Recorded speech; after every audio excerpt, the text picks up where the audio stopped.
ಶ್ರೀಗುರುಭ್ಯೋ ನಮಃ ಹರಿ ಓಂ. ಶಂಕರಂ ಶಂಕರಾಚಾರ್ಯಂ ಕೇಶವಂ ಬಾದರಾಯಣಂ ಸೂತ್ರಭಾಷ್ಯಕೃತೌ ವಂದೇ ಭಗವಂತೌ ಪುನಃ ಪುನಃ. ಶ್ರುತಿಸ್ಮೃತಿಪುರಾಣಾನಾಂ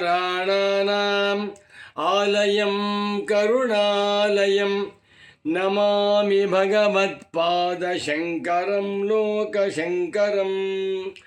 ವಂದೇ ತಂ ಸಚ್ಚಿದಾನಂದಂ ಯತಿವರ್ಯಂ ಮಹಾಮತಿಂ ವೇದಾಂತಸಾರಜ್ಞಂ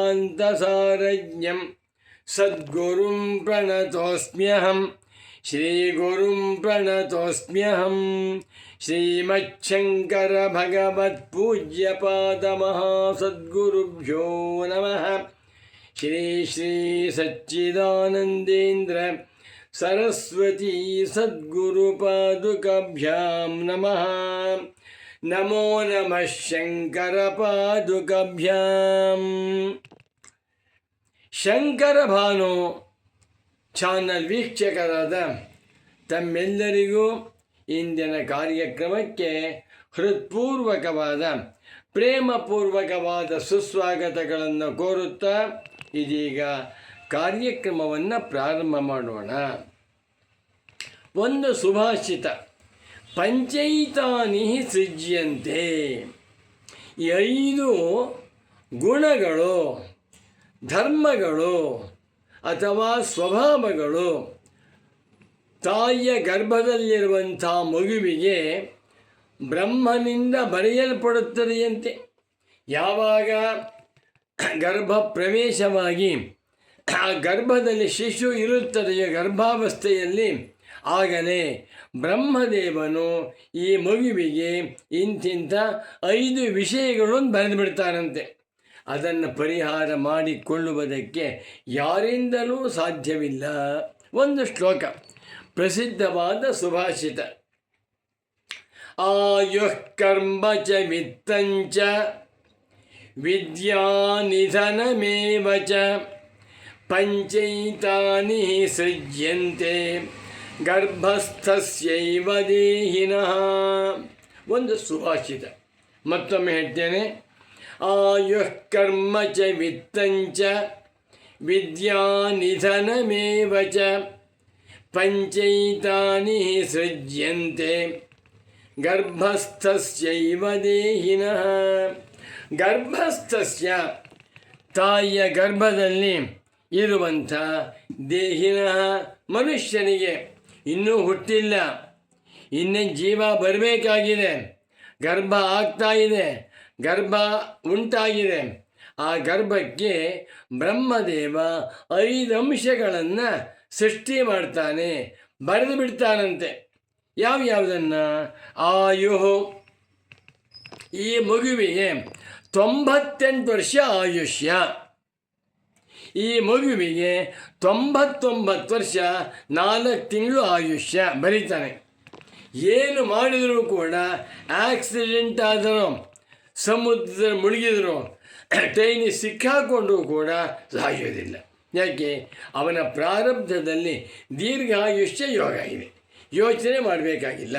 ಆಯು ಕರ್ಮ, ಈ ಮನುಷ್ಯನು ಇಂಥ ಕರ್ಮವನ್ನೇ ಮಾಡಿಕೊಂಡು ಜೀವನ ಮಾಡಬೇಕು. ದೊಡ್ಡ ಶ್ರೀಮಂತನಾಗಿರಬಹುದು, ಭಿಕ್ಷಾನದಿಂದಲೇ ಜೀವನ ಮಾಡಬೇಕು. ಕಡು ಬಡವನಾಗಿರಬಹುದು, ಶ್ರೀಮಂತನಂತೆ ಜೀವನ ಮಾಡಬೇಕು. ಪ್ರತಿಯೊಬ್ಬ ಮನುಷ್ಯನಿಗೂ ಕೂಡ ಬ್ರಹ್ಮದೇವ ತಾಯಿಯ ಗರ್ಭದಲ್ಲಿರುವಾಗಲೇ ಆ ಶಿಶುವಿಗೆ ಇಂಥ ಕರ್ಮದಿಂದ ಬದುಕಬೇಕು ಅಂತ ಬರೀತಾನಂತೆ. ಎಷ್ಟೋ ಜನ ಹೇಳ್ತಾರೆ, ನಾನು ಒಬ್ಬನೇ ಮಗ ಸ್ವಾಮಿ, ಆ ಮಗನನ್ನು ನಾನು ದೊಡ್ಡ ಸೈಂಟಿಸ್ಟ್ ಮಾಡಬೇಕು ಅಂತ ಅಂದ್ಕೊಂಡಿದ್ದೆ, ಆಗಲಿಲ್ಲ. ಇವಾಗ ಏನು ಮಾಡ್ತಾನೆ ಸ್ವಾಮಿ? ಅಡಿಗೆ ಭಟ್ಟನಾಗಿದ್ದಾನೆ. ಅಡಿಗೆ ಭಟ್ಟನ ಮಗ, ಅಡಿಗೆ ಭಟ್ಟ ಸಾಮಾನ್ಯ ಬುದ್ಧಿವಂತನಲ್ಲ. ಅವನು 4 ಜನ ಮಕ್ಕಳಿರ್ತಾರೆ. ಒಬ್ಬ ದೊಡ್ಡ ಎಂಜಿನಿಯರ್ ಆಗ್ತಾನೆ, ಒಬ್ಬ ಸೈಂಟಿಸ್ಟ್ ಆಗ್ತಾನೆ, ಒಬ್ಬ ಫಿಲಾಸಫರ್ ಆಗ್ತಾನೆ, ದೊಡ್ಡ ಸರ್ಜನ್ ಆಗ್ತಾನೆ. ಯಾಕೆ? ಅವನ ಕರ್ಮ. ಆಯು ಕರ್ಮ ಚ ವಿತ್ತಂಚ ಹಣ. ತುಂಬ ಸಂಪಾದನೆ ಮಾಡ್ತೀವಿ ಅಂತ ಹೋಗ್ತೀವಿ, ಹೇಗೋ ಖರ್ಚಾಗ್ಬಿಡುತ್ತೆ. ಅಮೇರಿಕಕ್ಕೆ ಹೋಗಿ ಬಹಳ ಕಷ್ಟಪಟ್ಟು ಓದ್ಕೊಂಡು MS ಮಾಡಿ PhD ಮಾಡಿ ಒಂದು ತಿಂಗಳಿಗೆ 20 ಲಕ್ಷ ಸಂಪಾದನೆ ಮಾಡ್ತಾ ಇದ್ದಾರೆ. ಏನೋ ರೋಗ ಬಂತು, 30 ಲಕ್ಷ ಖರ್ಚು ಹೋಯಿತು. ಅಮೇರಿಕಾದಿಂದ ಇಂಡಿಯಾ ದೇಶಕ್ಕೆ ಒಂದು ವರ್ಷದಲ್ಲಿ 4 ಸಲ ಕುಟುಂಬ ಪರಿವಾರ ಸಮೇತರಾಗಿ ಬಂದರು. ಒಂದು ಸಲ ಬಂದರೆ 10 ಲಕ್ಷ ರೂಪಾಯಿ ಖರ್ಚು, 4 ಸಲ ಬಂದರು ಅಂತಂದರೆ 40 ಲಕ್ಷ ಖರ್ಚು ಹೋಯಿತು. ಹಣ ಎಷ್ಟು ಉಳ್ಕೊಳ್ಬೇಕು ಅಷ್ಟೇ ಉಳ್ಕೊಳ್ಳುತ್ತೆ. ಜಾಸ್ತಿ ಸಂಪಾದನೆ ಮಾಡಿದರೂ ಕೂಡ ಜಾಸ್ತಿ ಹಣ ಉಳ್ಕೊಳ್ಳೋದಿಲ್ಲ. ಜಾಸ್ತಿ ಸಂಪಾದನೆ ಮಾಡದೇ ಹೋದರೂ ಸಹಿತ ಪ್ರಾರಬ್ಧ ಕರ್ಮಕ್ಕೆ ತಕ್ಕಂತೆ ಎಷ್ಟು ಬರಬೇಕೋ ಬಂದೇ ಬರುತ್ತದು. ಆಯು ಕರ್ಮ ಚ ವಿತ್ತಂಚ. ಹಣಕ್ಕಾಗಿ ನೀನು ಮೋಸ ಮಾಡಬೇಡ, ಹಣಕ್ಕಾಗಿ ನೀನು ಸುಳ್ಳು ಹೇಳಬೇಡ, ಹಣಕ್ಕಾಗಿ ನೀನು ಅನ್ಯಾಯ ಮಾಡಿ. ಅನ್ಯಾಯದಿಂದ ಹಣ ಸಂಪಾದನೆ ಮಾಡಿದರೂ ಅನ್ಯಾಯದಿಂದಲೇ ಖರ್ಚಾಗಿ ಹೋಗುತ್ತೆ, ಬೇಡ. 4 ವಿದ್ಯಾ. ಪ್ರತಿಯೊಬ್ಬ ಮನುಷ್ಯನಿಗೂ ಇಂತಿಂಥ ವಿದ್ಯಾ ಅಂತ ಬರೆದು ಬಿಡ್ತಾರೆ. ಒಳ್ಳೆಯ ಸಂಗೀತಗಾರನಾಗಿರ್ಬೇಕು ಇವನು. ನೋಡಿ, ಎಷ್ಟೋ ಅವ್ರ ಅಪ್ಪ ಅಮ್ಮ ಡಾಕ್ಟ್ರು ಮಾಡಬೇಕು ಅಂತ ಇಷ್ಟಪಟ್ಟರು, ಆಗಲಿಲ್ಲ. ಒಳ್ಳೆ ಸಂಗೀತಗಾರನಾದ. ಇಂಥ ವೇದಾಂತಿಯಾಗಬೇಕು, ಸುಬ್ರಾಯ ಶರ್ಮಾ ವೇದಾಂತಿಯಾಗಿ ಬದುಕಬೇಕು ಅಂತ ಪ್ರಾರಬ್ಧ. ಆದ್ದರಿಂದಲೇ ಸಚ್ಚಿದಾನಂದೇಂದ್ರ ಸರಸ್ವತಿ ಸ್ವಾಮಿಗಳಂಥ ಮಹಾತ್ಮರ ಸನ್ನಿಧಾನಕ್ಕೆ ನಮ್ಮಪ್ಪ ಅಮ್ಮ ಬಿಟ್ಟರು, ಹೋಗಿ ವೇದಾಂತಿಯಾಗಿದೆ. ವಿದ್ಯಾ ಎನ್ನುವಂಥದ್ದು ಕೂಡ ಅವನವನ ಪ್ರಾರಬ್ಧ ಕರ್ಮಕ್ಕೆ ತಕ್ಕಂತೆ ಆಗುತ್ತೆ. ಕೊನೆಗೆ ನಿಧನ ಮರಣ, ಇಂಥ ಜಾಗದಲ್ಲಿ ಮರಣವಾಗಬೇಕು. ಇದಕ್ಕೆ 100 ಕಥೆ ಇದೆ. ಒಂದು ನಡೆದಂಥ ಕಥೆ ಹೇಳ್ತೇನೆ. ಒಬ್ಬರು ಬಹಳ ಒಳ್ಳೆಯ ವ್ಯಕ್ತಿ ಕಾಶಿಯಲ್ಲೇ ಸಾಯಬೇಕು ಅಂತ ಮಾಡಿಕೊಂಡು 10 ವರ್ಷದಿಂದ ಕಾಶಿನಲ್ಲೇ ಇದ್ದರು. ಕಾಶ್ಯಾಂತ ಮರಣಾನ್ಮುಕ್ತಿ ಬಂದವರಿಗೆಲ್ಲ ಹೇಳ್ತಾಯಿದ್ರು, ಕಾಶಿಯಲ್ಲಿ ಸಾಯಬೇಕಪ್ಪ, ಕಾಶಿಯಲ್ಲಿ ಮರಣವಾದರೆ ನಿಮಗೆ ವೈಕುಂಠ ವಾಸವಾಗುತ್ತೆ ಅಂತೆಲ್ಲ ಹೇಳ್ತಾಯಿದ್ರು. ಅವರು ಕಾಶಿಯಲ್ಲೇ ಸಾಯಬೇಕು ಅಂದ್ಕೊಂಡು ಕಾಶಿಗೆ ಹೋಗಿ ಅಲ್ಲಿ ಮನೆ ಮಾಡಿಕೊಂಡು ಪ್ರತಿ ದಿವಸ ವಿಶ್ವನಾಥನ ದರ್ಶನ, ಗಂಗಾ ಸ್ನಾನ ಮಾಡಿದ್ರು. ಅವರ ಮೊಮ್ಮಗನ ಮದುವೆಗೋಸ್ಕರವಾಗಿ ಬೆಂಗಳೂರಿಗೆ ಬಂದರು. ಬೆಂಗಳೂರಿಗೆ ಬಂದಾಗ ಕಾಶಿಗೆ ಹೋಗಬೇಕಪ್ಪ ಅಂಥೇಳಿ ಆರೋಗ್ಯವಾಗಿ ಫಸ್ಟ್ ಕ್ಲಾಸ್ ಆಗಿದ್ದಾರೆ, ಟಿಕೆಟ್ ಬುಕ್ ಮಾಡಿಸಿದ್ರು. ಕಾರಣಾಂತರದಿಂದ ರಸ್ತೆ ದಾಟುವಾಗ ಅವರಿಗೆ ಒಂದು ಆಕ್ಸಿಡೆಂಟ್ ಆಗಿಬಿಡ್ತು. ಆಕ್ಸಿಡೆಂಟ್ ಆಸ್ಪತ್ರೆ ಸೇರಿಸಿದ್ರು. ಅವರು ಬೆಂಗಳೂರು ಆಸ್ಪತ್ರೆಯಲ್ಲೇ ಸತ್ತೋದ್ರು. 10 ವರ್ಷಗಳಿಂದ ಕಾಶಿಯಲ್ಲಿ ಸಾಯಬೇಕು ಅಂತ ತಪಸ್ಸು ಮಾಡ್ತಾ ಇದ್ದರೂ ಸಹಿತ ಅವರ ಪ್ರಾರಬ್ಧ ಬೆಂಗಳೂರು ಸಾಯಬೇಕು ಅಂತಿತ್ತು.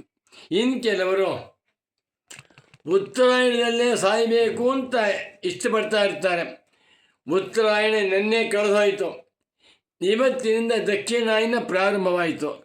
ದಕ್ಷಿಣಾಯನ ಪ್ರಾರಂಭವಾದ್ಮೇಲೆ ಸಾಯ್ತಾರೆ. ಯಾಕೆ? ಇದು ಗೊತ್ತಿಲ್ಲ. ನಿಧನ ಮರಣ ಎನ್ನುವಂಥದ್ದು ನಮ್ಮ ಕೈಯಲ್ಲಿಲ್ಲ. ಹೀಗೆ ಆಯು ಕರ್ಮ ಚ ವಿತ್ತಂಚ ವಿದ್ಯಾ ನಿಧನಮೇವ ಚ. 5 ಕೂಡ ಪಂಚೈತಾನಿ ಸೃಜ್ಯಂತೆ. 5 ಕೂಡ ಸೃಷ್ಟಿ ಮಾಡಲ್ಪಡುತ್ತವೆ. ಪಂಚೈತಾನಿ ಲಿಖ್ಯಂತೆ.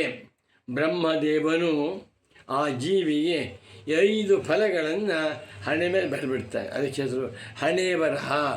ಹರಿಣಾಪಿ ಹರೇಣಾಪಿ ಬ್ರಹ್ಮಣಾಪಿ ಸುರೈರಪಿ ಲಲಾಟ ಲಿಖಿತ ಲೇಖ ಪರಿಮಾಷ್ಟು ನ ಶಕ್ಯತೆ. ಹರಿಹರ ಬ್ರಹ್ಮರಿಂದಲೂ ಕೂಡ ಅವನವನ ಪ್ರಾರಬ್ಧಗಳನ್ನು ಪರಿಹರಿಸಲು ಸಾಧ್ಯವಿಲ್ಲ. ವಿಶೇಷವಾಗಿ 5 ಅಂಶ ಯಾವ್ಯಾವುದು? ಆಯು ಕರ್ಮ ಚ ವಿತ್ತಂಚ ವಿದ್ಯಾ ನಿಧನಮೇವ ಚ. ಆದ್ದರಿಂದ ಪಂಚೈತಾನಿ ಸೃಜ್ಯಂತೆ ಗರ್ಭಸ್ಥಸ್ಯೈವ ದೇಹಿನ. ಇದನ್ನು ಅರ್ಥ ಮಾಡಿಕೊಂಡು ಮನುಷ್ಯನು ಯಾವತ್ತೂ ಕೂಡ ದುರಾಶೆಗೆ ಒಳಗಾಗಬಾರದು. ಅನ್ಯಾಯ ವೃತ್ತಿಗೆ ಹೋಗಬಾರದು, ಮೋಸ ಮಾಡಬಾರದು. ತುಂಬ ಸಂಪಾದನೆ ಮಾಡಬೇಕು ಅಂತ ಹೋದ. ಎಷ್ಟೋ ಜನ ಓಟಿ ಅಂತ ಮಾಡ್ತಾರೆ, ಓವರ್ ಟೈಮ್. ಬೆಳಿಗ್ಗೆಯಿಂದ ರಾತ್ರಿವರೆಗೂ ದುಡಿದುಬಿಟ್ಟು IT ಕೆಲಸಕ್ಕೆ ಹೋಗ್ತಕ್ಕಂಥವರು 1 ಗಂಟೆ ಕೆಲಸ ಮಾಡಿದರೆ 5,000 ರೂಪಾಯಿ ಕೊಡ್ತೀವಿ ಅಂತಾರೆ. ರಾಮ ಬಹಳ ಕಷ್ಟಪಟ್ಟು 1 ತಿಂಗಳು ಮಾಡಿದ. ಅವನಿಗೆ ಸುಮಾರು 2 ಲಕ್ಷ ರೂಪಾಯಿ ಎಕ್ಸ್ಟ್ರಾ ದುಡ್ಡು ಬಂದ್ಬಿಡ್ತು. 2 ಲಕ್ಷ ಬಂತು. ತುಂಬ ಕಷ್ಟಪಟ್ಟ. ಊಟ ತಿಂಡಿ ಸರಿಯಾಗ್ತಾ ಇದ್ದಿಲ್ಲ, ನಿದ್ದೆ ಸರಿಯಾಗ್ತಾ ಇದ್ದಿಲ್ಲ, ಆಯಾಸವಾಗಿ ಕಾಯಿಲೆ ಬಂದು ಆಸ್ಪತ್ರೆ ಸೇರಿದ. 10 ಲಕ್ಷ ಖರ್ಚಾಯಿತು.